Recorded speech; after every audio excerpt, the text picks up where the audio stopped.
elas têm prestado, né? Elas têm prestado um serviço importante, até para um ambiente Quando a senhora acolhedor fala em que elas comunidades, trazem. inclusive as igrejas, aquelas mantidas por igrejas. Mas a minha preocupação é que a gente saia de uma área mais de boa vontade ou de fraternidade para se profissionalizar, sabe, senadora? E eu penso que muitas comunidades estão se profissionalizando e a gente precisa das comunidades terapêuticas, mas eu penso que o Ministério da Saúde deveria investir mais e não estávamos realmente preparados para a chegada do crack da forma como ele chegou, né? Porque o crack já existia há muitos anos em São Paulo, né? Isso é toda uma questão também de mercado. Em algum momento decidiram que iam vender crack nos municípios menores do país, como rurais, você está, né? Rurais, né? E como é o problema do crack nos outros países? Muito sem condições. Também é assim grave? Na Europa, as drogas mais comuns são a maconha, é maior consumo, a cocaína e a heroína. Nós não temos muita heroína aqui, e a xixi. Aqui o crack está entrando nos Estados Unidos, tá? Um pouco também na Europa, mas nos Estados Unidos é basicamente maconha, cocaína e o crack nessa região da América do Sul. Agora, senadora, e não seria mais inteligente, como quer o presidente Fernando Henrique Cardoso e diversos chefes de Estado no mundo, descriminalizar o uso de algumas drogas mais leves e atacar os problemas cruciais do crack, da heroína, da cocaína? Isso tem que ser bem esclarecido, Armando, porque quando o ex-presidente Fernando Henrique falou isso, houve a ideia de que ele estava defendendo a liberação da maconha e mais a liberação de todas as drogas. O que ele falou exatamente foi não criminalizar. Descriminalizar. Descriminalizar o dependente. Então, essa é uma questão que também precisa passar por um debate da sociedade brasileira. Acho que aí não é só uma liderança política, porque eu te pergunto o que é bom para Portugal, para a Inglaterra, para a Suécia, que tem tolerância zero com a droga ilícita. A Suécia é tolerância zero. E se a pessoa não se recuperar, ela vai pagar. O Estado paga, mas se ela não fizer um esforço para se recuperar, ela vai ter que pagar o tratamento do Estado. E o internamento é compulsório. Então, existem desde essa coisa, digamos, mais radical, aquelas posições da Holanda, que tem aquele sistema de maior abertura, com aqueles cafés, né, onde é liberada, com quantias que o governo delimita para serem vendidas as doses ali de maconha naquele ambiente. Então, mas esses países também, os seus congressos estão rediscutindo, porque a sociedade também está sentindo os efeitos dessa abertura desse mercado. Então, é uma questão bem polêmica. Eu não tenho, sinceramente, opinião formada sobre isso. Sei. Acho que é uma coisa muito, muito delicada. O processo de você dizer, vamos liberar a maconha, porque aí você vai baratear e aí deixa de ser, digamos, um negócio rentável. As drogas hoje têm um peso na economia mundial violento. É um peso violento. Então, ela se tornou não só uma questão social, é uma questão econômica que entrou, e na questão da delinquência, da violência. Hoje, o Brasil, o princípio foi da repressão, que não é o caminho mais adequado. A Senad, que está no Ministério da Justiça, quando a questão devia ter no Ministério da Saúde, né? A política devia estar voltada para a área de saúde. Para a área de saúde e prevenção. Professora Fátima. Posso falar sobre a lei? Por favor. Não a lei, essa questão do ilícito. Para nós da saúde, é importante que a pessoa esteja em condições de ser ajudada, né? E o fato de ser lícito ou ilícito não tem a ver com prejuízo à saúde.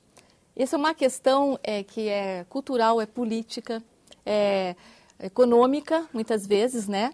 Porque não são as drogas mais prejudiciais que são as proibidas, né? A gente precisa estudar, por exemplo, o que fez com que se proibisse a maconha, né? O que representa a maconha na cultura muçulmana, por exemplo, né? Que não tomam uma gota de álcool. Eu morei na França uns anos, então tinha meninos lá em Paris, eles não podiam botar uma gota de álcool na boca, e em Paris todo mundo bebe bem, e fumava maconha que vinha do Marrocos, porque era do dia a dia deles. Então, eu acho assim que a gente precisa entender essa questão das drogas em tantos níveis, né? E a questão de lícito e ilícito, infelizmente, ela não está ligada aos prejuízos, né? Porque, se fosse, eu acho que o álcool teria que ser ilícito, porque é o que causa realmente mais danos ainda à nossa sociedade, é o que mais consumido, né? A senhora tem dados dessa E a gente não relação? consegue nem cuidar da publicidade, por exemplo, da bebida alcoólica, né? Do jeito que se faz, por exemplo, a publicidade da cerveja, que ainda não é droga na nossa lei, ainda é alimento. Então, a gente tem contradições muito grandes. Ou seja, do ponto de vista médico, a senhora acharia mais importante limitar ou proibir a própria bebida alcoólica do que outras drogas? Olha, se tem coisa que não serve para um usuário, é prisão. Porque ele já é um preso, ele já é prisioneiro. Só que ele é um prisioneiro de dentro, né? Ele já está com muitas amarras.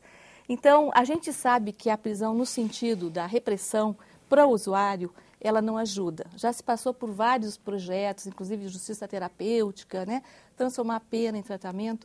Então, para nós da saúde, é importante que a pessoa tenha condições de ser trabalhada, né, de ser respeitada como um ser humano, de ser compreendida na sua demanda, o que faz com que ela use drogas. Porque é muito fácil a gente falar que é uma doença, né, senadora, como a senhora muito bem colocou, isso foi um grande avanço, né, mas doença de quê? Né? Não é uma epidemia que chega e tem um vírus e você vai lá e acaba, como tem um discurso aí, né, de guerra às drogas, como se a gente pudesse, simplesmente eliminando o produto, acabar com a questão. Porque as pessoas procuram as drogas. E o que faz com que elas procurem? Né? E o que essa droga traz para a sociedade? E que sociedade é essa que cada vez as pessoas precisam mais usar drogas? O que está se passando conosco? Né? Então, eu acho que o tema é bem mais amplo. Né? Ao mesmo tempo, eu inclusive admiro as medidas do governo atual de pensar mais na dimensão do controle da oferta, né? Porque a gente tem esses dois grandes eixos nas políticas. Né? O controle da oferta e a redução da demanda. A gente tem que trabalhar com os dois. Porque o crack, a impressão que eu tenho é que ocorreu uma oferta muito desenfreada, sem um controle, que a gente, né, perdeu realmente de vista, porque eles estão conseguindo vender crack lá num município tão pequenininho. Baratíssimo. E eu vou agora fazer uma provocação à professora. A professora enfim, acabou de defender, porque eu sou comunicadora e essa questão da liberdade, assim como também os defensores contrários à internação compulsória, eles falam muito nas liberdades individuais. Então, eu vou falar na liberdade de expressão. Então, a questão assim, eu tenho muito receio, assim, quanto vamos proibir propaganda de bebida, de cerveja, porque os outros estão proibidos. Proibir propaganda de cerveja. Eu tenho muitas dúvidas a respeito da eficácia disso. Eu tenho dúvidas, porque o crack não tem nenhuma propaganda em nenhum lugar. Nenhum lugar. Nenhum jornal, nada. Só tem notícia ruim do crack. Só tem notícia ruim. Tem de um notícia que consumo morre, que matou seu bebê. E cada vez aumenta mais o consumo de crack. Então, qual é o fenômeno esse que faz isso? Então, a propaganda, se você banir a propaganda, eu não tenho dúvidas. Porque por essa lógica, nós temos que proibir também a propaganda do automóvel, porque mata muita gente. O que está atrás da bebida? O que está atrás do automóvel que mata e a moto que mata cada dia mais? A atitude, o comportamento, o nosso comportamento social no meio de sociedade, seja dentro da família, seja no trabalho, seja no nosso ambiente. Então, é essa atitude que eu acho, por isso eu falo, eu tenho muita fixação com prevenção. Hoje você está numa sociedade como a nossa, e talvez a professora muito mais do que eu vejo porque eu observo, né? Eu vejo, vou pelo senso comum. Eu vou num restaurante e eu fico impressionada. Tem 4 pessoas da mesma família, ou 5, elas estão sentadas à mesma mesa. As 5 pessoas estão cada um com o seu celular, ou seu iPad, ou seu iPod. Não falam entre si, estão conectadas distante dali. Ora, a mesa tem todo um ritual, um simbolismo de união, de fraternidade, de convivência, de diálogo, e não acontece. Então, essa sociedade também, consumista demais, excessivamente voltada para essas coisas, a família, me parece, está se distanciando em vez de se aproximar. Então, isso é uma doença, que talvez essas coisas, essas adrenalinas que a gurizada queira, acabe provocando isso. Há uma outra questão que a professora falou da mulher, que ela é a mais demandada. É a mãe ou é a mulher a noiva do dependente, namorada, mas ela também está entrando como, digamos, mula para fazer o tráfico da droga, que é muito grave isso, porque ela tem mais, até com ela com criança, bota a droga no berço da criança, no carrinho. E uma outra coisa, nas Cracolândias, o que está acontecendo no Rio Grande do Sul, que eu fui alertada a isso lá pelo Hospital de Clínicas, que está fazendo uma unidade específica para isso, que é a gravidez precoce numa Cracolândia. Então, você vê, cria mais um problema, degradação muito séria, para gerar um... Senadora, nosso tempo está terminando. Essa professora tem que falar, eu falei muito. Mas, eu só queria complementar. Sim, eu acho que eu, assim, não me expressei bem, talvez. Eu não sou a favor da liberação total das drogas. Eu acho que a gente tem que ter controle de vários tipos, não só o controle legal. Acho que tem que ter um controle sanitário, um controle educativo, né? Porque as pessoas têm que aprender os prejuízos de qualquer tipo de drogas, né? Isso que eu quis dizer. Certo. E sobre a questão de usar uma pessoa, por exemplo, ajudar uma pessoa no contexto da justiça, eu trabalhei muitos anos, sou professora de psicologia jurídica e já fiz vários projetos depois da nova lei que tenta, então, descriminalizar não, mas diminuir o peso de crime, né, do uso de drogas, que agora não é mais crime, ele não pode ter mais privação de liberdade, ele é restrição de liberdade, né? Então, o juiz dá uma medida psicossocial. Só que isso também não está... Cestas básicas, um trabalho social. E um trabalho psicossocial, né? Mas essa intervenção ela também não está garantida com qualidade. Isso muitas vezes é difícil também lá na justiça. Então, já tivemos demandas de juizados especiais, fizemos já algumas pesquisas. E é possível, sim, eu já trabalhei muitos anos até em juizado de menores, eu penso que tem algumas pessoas que se elas às vezes não forem chamadas judicialmente, elas não seriam ajudadas. E eu acho que a gente pode ajudar no contexto da justiça, sim, né?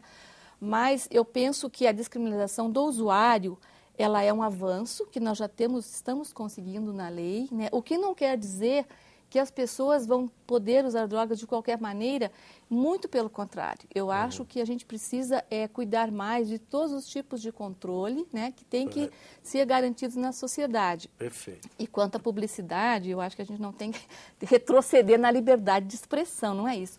Mas o controle de bebidas alcoólicas, no mundo inteiro, ele existe, ele é feito, e no Brasil é um absurdo. Quando você vê uma Ivete Sangalo falando pega leve, com cara de bêbada, e 1 litrão de cerveja atrás, o que é isso? Eu acho assim, porque depois eu vou para a escola, eu coordeno o projeto mais importante do atual governo de prevenção de drogas nas escolas. Né? Na Universidade de Brasília, eu sou autora do projeto e nós estamos executando para mais de 70 mil educadores esse ano, a pedido da presidenta e na política da Senad. Então, eu não consigo dizer para os adolescentes que a cerveja é uma bebida alcoólica que faz mal também. Né? Porque é quase que cultural, fazer prevenção é contra a cultura, porque está na nossa cultura consumir muitas drogas, né? As ilícitas e as lícitas. E a propaganda do crack, ela existe sim, ela existe e muito eficiente, porque a Cracolândia, ela não é só o usuário, a Cracolândia é exatamente a infiltração de pessoas do mesmo tipo, do mesmo estilo, jovens em geral, que estão vendendo e se confundem com os usuários. E a melhor propaganda que existe é a propaganda das redes sociais. É o que o jovem faz entre si. Inclusive, a gente utiliza isso para prevenção. Né? Como é que a gente pode formar jovens multiplicadores? Porque o que eles mais ouvem são os próprios colegas. Então, são outros tipos de publicidade e que são tão importantes e até piores, eu entendo, de que muitas vezes um anúncio na televisão. Mas eu acho que a gente devia cuidar um pouco mais do controle das bebidas alcoólicas, porque algumas das bebidas, até cigarro, por exemplo, né, que já está bem mais trabalhada, essa questão do controle na mídia, mas aí você vê um campeão, você vê uma Fórmula 1, você vê eventos especiais, certo. Então é difícil. É uma conquista, mas a gente já avançou muito. Eu já fiz parte de comissões, né, que têm buscado, inclusive aqui no Senado, na Câmara, né?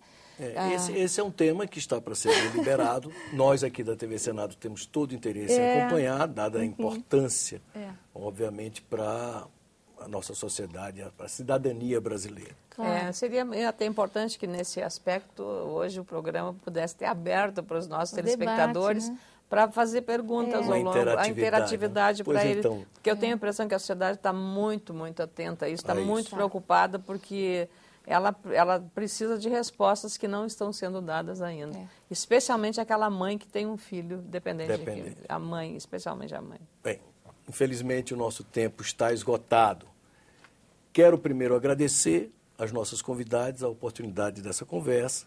Nós aqui no Senado, como eu disse, vamos estar acompanhando o debate da proposta do projeto do senador Demóstenes, que está sendo relatada pela senadora Ana Amélia, e que deve estar, de fato, despertando um interesse muito grande na sociedade brasileira como um todo. Nosso tempo, infelizmente, está esgotado. Eu quero mais uma vez agradecer as nossas convidadas e a você por sua audiência. E se você, telespectador, quiser enviar uma sugestão, seu comentário ou sua crítica, pode fazê-lo acessando o nosso portal www.senado.gov.br/TV. Escreva-nos, ligue, participe. E até um próximo Cidadania aqui na TV Senado.